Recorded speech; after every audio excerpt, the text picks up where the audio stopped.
Everyone guys, so ito pala yung alaga natin si Rabia.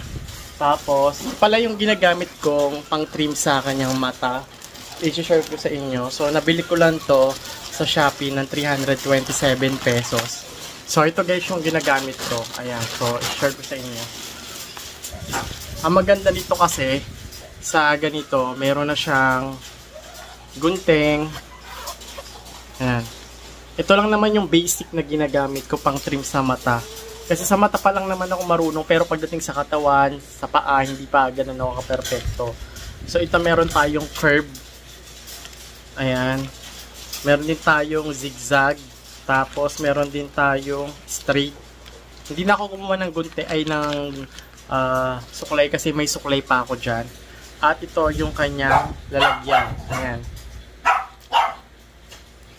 So nakaset to. So ito siya guys. Ayan. Yung ganito mura lang to sa Shopee. Available siya sa Shopee at saka sa Lazada. So tara, kailangan ko na kasi i-trim yung mukha ni Rabia kasi natutusok na naman yung kanyang mata. Kailangan talaga punasan ko muna yung mata niya kasi ayun na nga bo. Natutusok na naman.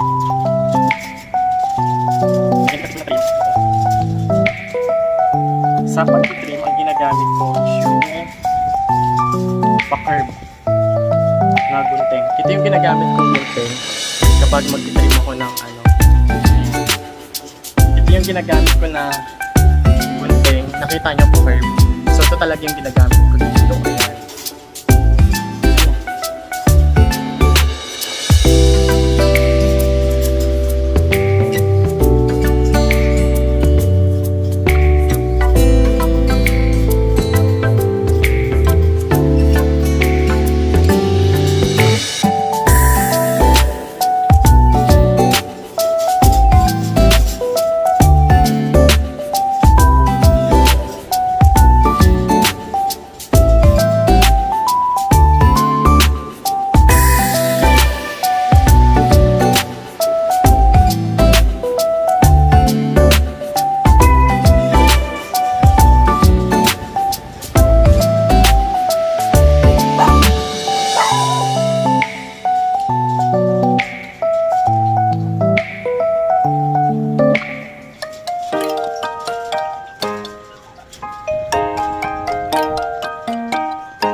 So guys, ganito pala itsura niya pag isang set. Ayan.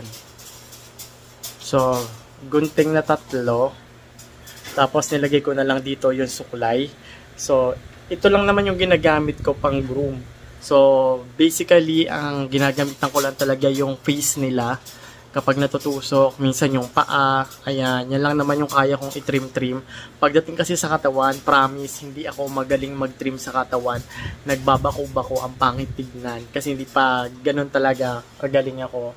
So, still, learning pagdating sa pag-groom. So, kung gusto nyo ng ganito guys, yung set na ganito, mura lang to sa Shopee, nasa 273 kung di ako nagkakamali. Ilalagay ko na lang yung link ng store dyan sa comment section.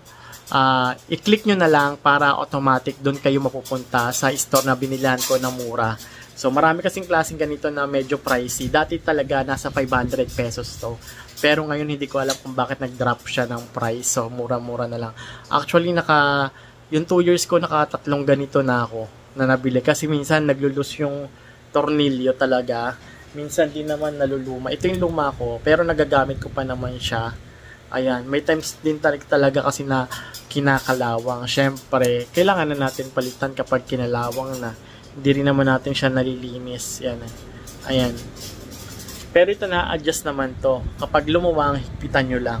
So, yun lang. That's it for today's video. So, share ko lang kung ano yung ginagamit ko pang groom sa alaga kong aso. So, if you like this video, don't forget to follow me on my YouTube channel. Subscribe. At meron din tayong TikTok account. Yan. Janwy. Meron din tayong Instagram, guys. Please follow me on my Instagram. At meron din tayong Facebook na Chitsupo Family. So, yun lang.